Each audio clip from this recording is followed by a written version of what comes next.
Chapter 18: The Dictatorship at Work. It achieved the complete mastery of the Bolsheviki over a country of 140 millions of population in the name of the proletarian dictatorship. One political organization, the Communist Party, became absolute ruler of Russia.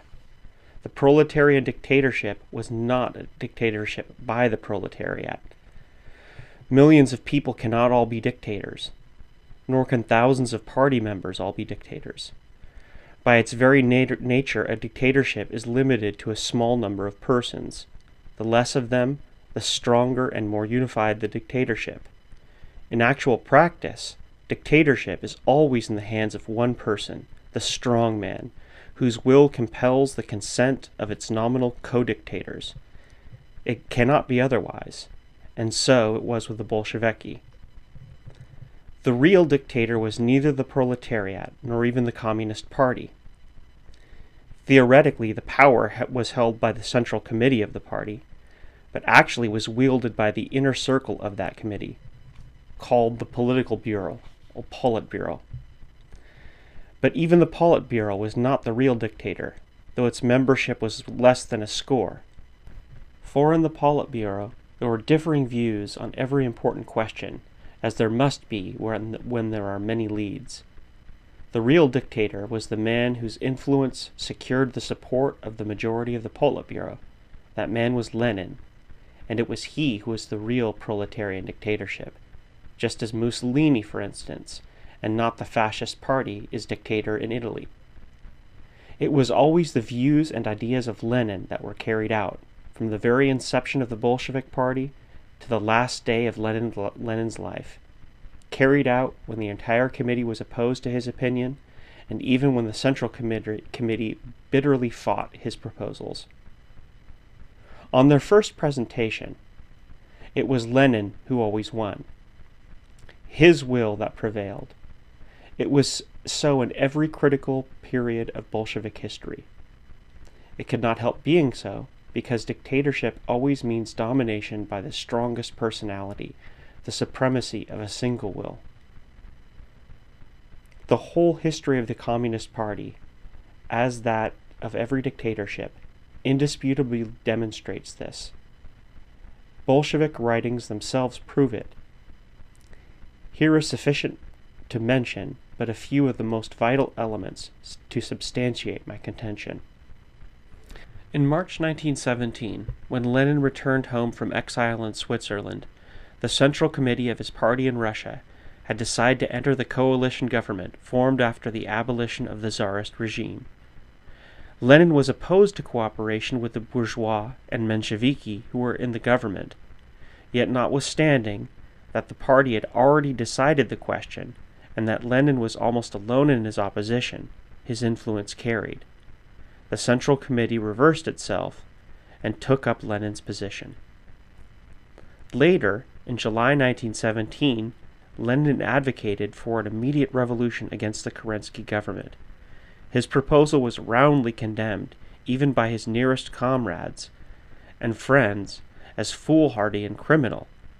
But again Lenin won, even at the cost of Zionev, Kamenev, and other influential Bolsheviki refusing to be parties to the scheme and resigning from the Central Committee. Incidentally, the putsch, the attempt to upset Kerensky, proved a failure and cost many workers' lives. The Red Terror instituted by Lenin as soon as he came to power after the October Revolution was bitterly denounced by his co-workers as entirely uncalled for and as a direct betrayal of the revolution. But in spite of official protests of the most active and influential members of the party, Lenin had his way.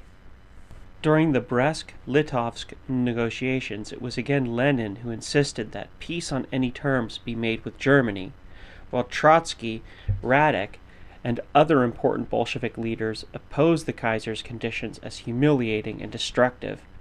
Once more Lenin scored. The new economic policy, the NEP, submitted by Lenin to his party during the Kronstadt events, was fought by the Central Committee as nullifying all revolutionary achievements and as a death blow to communism.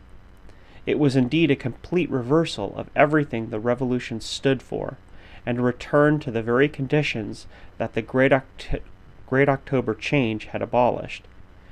But Lenin's will again prevailed, and his resolution was carried by the Ninth Communist Congress held in Moscow in March 1921. As you see, the alleged dictatorship of the proletariat was only the dictatorship of Lenin. He dictated to the Politburo to the Central Committee, the Central Committee to the party to the proletariat and the rest of the people. Russia counted a population of over 100 million. The Communist Party had less than 50,000 members. The Central Committee consisted of several score. The Politburo numbered about a dozen, and Lenin was one. But that was the proletarian dictatorship. Russia is a country of vast extent, spread over half of Europe and a goodly part of Asia. It is peopled by numerous races and nationalities speaking different languages, with diversified psychology, varied interests, and outlook on life. We know what the dictatorship of the Tsars did to the country. Let us now see what the proletarian dictatorship accomplished.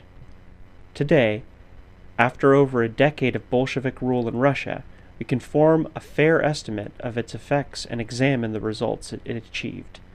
Let us sum them up. Politically, the aim of the revolution was to abolish government tyranny and oppression and make the people free.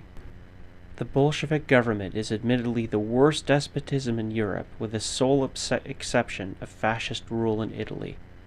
The citizen has no rights to which the government feels bound to respect. The Communist Party is a political monopoly, with all other parties and movements outlawed. Security of person and domicile is unknown. Freedom of speech and press does not exist.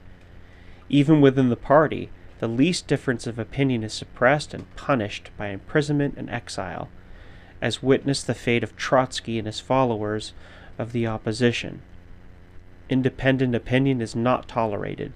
The GPU, the secret service formerly called the Chechka, is a super government with unlimited arbitrary powers over the liberty and lives of the people. Only those who are entirely on the side of the dominant party clique enjoy freedom and privileges. But such liberty is to be had under the worst despotism. If you have nothing to say, you are perfectly free to say it, even in the land of Mussolini. As a prominent member of a recent Communist Congress put it, there is room for all political parties in Russia. The Communist Party is in the government, the others are in prison. Economically, it was the fundamental aim of the revolution to abolish capitalism and establish communism and equality. The Bolshevik dictatorship began by instituting a system of unequal compensation and discriminating rewards, and ending by reintroducing capitalistic ownership after it had been abolished by the direct action of the industrial and agrarian proletariat. Today, Russia is a country partly state capitalistic and partly privately capitalistic. The dictatorship and the Red Terror, by which it was maintained, proved the main factors in paralyzing the economic life of the country. High-handed Bolshevik rule antagonized the people. Its despotism embittered the masses.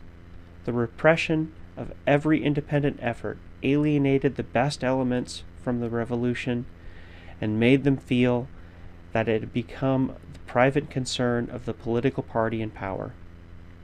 Facing a new tyranny instead of the longed-for liberty, the workers became discouraged.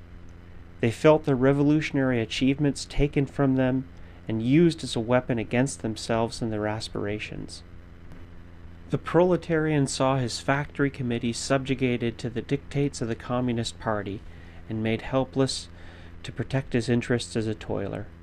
His labor union became the mouthpiece and transmitter of Bolshevik orders, and he found himself deprived of all voice. not only in the management of industry, but even in his own factory, where he was kept at work long hours at the poorest pay. The toilers soon realized that the revolution had been taken out of their hands, that their Soviets had been emasculated of all power, and that the country was being ruled by some people far away in the Kremlin, just as it had been in the days of the Tsars. Eliminated from revolutionary and creative activity, living only to obey the new masters, constantly harassed by the Bolsheviki and Chekists, and ever in fear of prison or execution for the least expression of protest, the worker became embittered against the revolution. He deserted the factory and sought the village where he might be furthest removed from the dreaded rulers and at least secure for his daily bread. Thus broke down the industries of the country. The peasants saw leather-clad and armed communists descend upon his quiet village, to spoil it of his fruit of his hard labor, and treat him with brutality and insolence of the old Tsarist officials. He saw his Soviet dominated by some lazy, good-for-nothing village loafer calling himself Bolshevik and holding power from Moscow. He had willingly, even generously, given his wheat and corn to feed the workers and soldiers, but saw his provisions lie rotting at the railroad stations and in the warehouses, because the Bolsheviki could not themselves manage things and would let no one else do it. He knew that his brothers in the factory and in the army suffered for lack of food because of communist insufficiency, bureaucracy, and corruption. He understood why more was always demanded of him. He saw his few possessions, his own family provisions, confiscated by Chekists, who even took his last horse, without which the peasant could neither work nor live. He saw his neighbor villages that rebelled against these outrages leveled to the ground, and the peasants whipped and shot, just as in the old days. He turned against his revolution, and in his desperation he determined to plant and sow no more that he needed for himself and his family, and to hide even that in the forest. Such were the results of the dictatorship, of Lenin's military communism and Bolshevik methods. Industry stood still, and famine overwhelmed the country.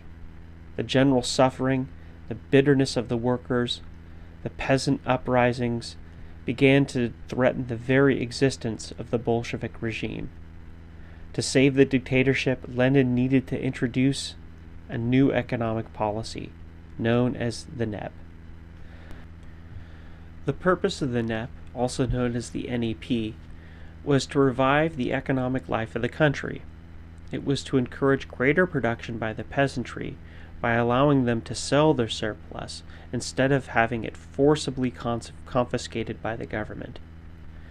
It was also to enable exchanges of products by legalizing trade and reviving the cooperatives formerly suppressed as counter-revolutionary.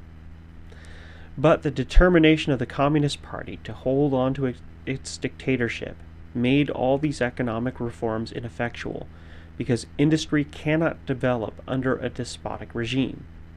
Economic growth, as well as trade and commerce, requires security of person and property, a certain amount of freedom and non-interference in order to function. But dictatorship does not permit that freedom. Its guarantees cannot inspire confidence. Hence, the new economic policy has not produced the results desired, and Russia remains in the throes of poverty, constantly on the brink of economic disaster. Industrially, the dictatorship has emasculated the revolution of its basic purpose of placing production in the hands of the proletariat and making the worker independent of economic masters. The dictatorship merely changed masters.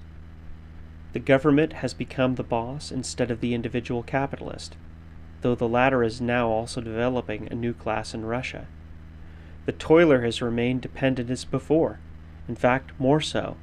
His labor organizations have been deprived of all power, and he has lost even the right to strike against his governmental employer. Since the workers as a class wield the dictatorship, the communists argue, They cannot strike against themselves. Accordingly, the proletarians in Russia pay themselves wages that are not sufficient for bare existence, live in crowded, unhygienic quarters, work under the most unsanitary conditions, endanger their health and lives because of the lack of industrial protection and safety, and arrest and imprison themselves for an expression of discontent. Culturally, the Bolshevik regime is a training school in communism and party fanaticism, with no access to ideas differing from the views of the dominant clique. It is the rearing of an entire people in the dogmas of a political church, with no opportunity to broaden and cultivate the mind outside the circle of opinions permitted by the ruling class. No press exists in Russia except the official communist publications, and such others that are approved by the Bolshevik censor. No public sentiment can find expression there, since government has a monopoly on speech, press, and assembly. It is no exaggeration to say that there is less freedom of opinion and opportunity to voice it under the Bolshevik dictatorship than there had been under the Tsars. When Russia was ruled by the Romanovs, you could at least secretly issue pamphlets and books, since the government then had no monopoly on the paper supply and printing presses. These were in private hands, and the revolutionists could always find a way to use them for propaganda. Today in Russia, all the means of publication and distribution are in the exclusive possession of the government, and no person can express his views to the public unless he first secures Bolshevik permission. Thousands of illegal publications had been issued by the revolutionary parties during the autocratic Romanov regime. Under communist rule, such a happening is most exceptional, as witnessed the indignant amazement of the Bolsheviki when it was discovered that Trotsky had succeeded in publishing the platform of the opposition element in the party.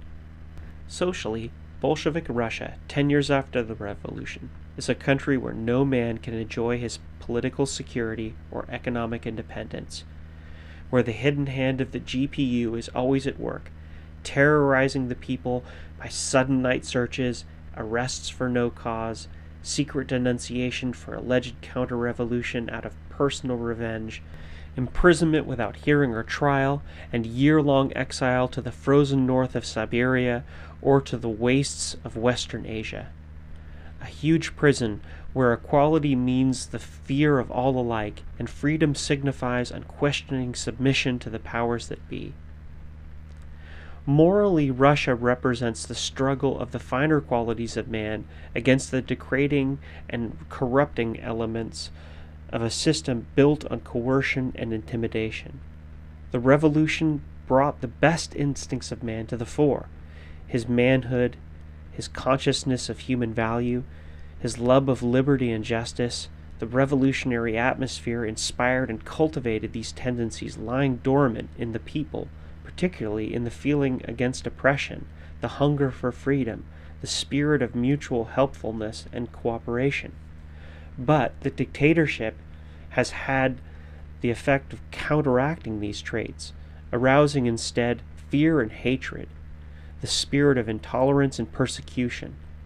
Bolshevik methods have systematically weakened the people's morale, have encouraged servility and hypocrisy, have created disillusionment and distrust, have developed an atmosphere of time-serving now dominant in Russia.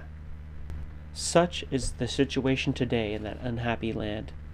Such the effects of that Bolshevik idea that you can make people free by compulsion, the dogma that dictatorship can lead to liberty.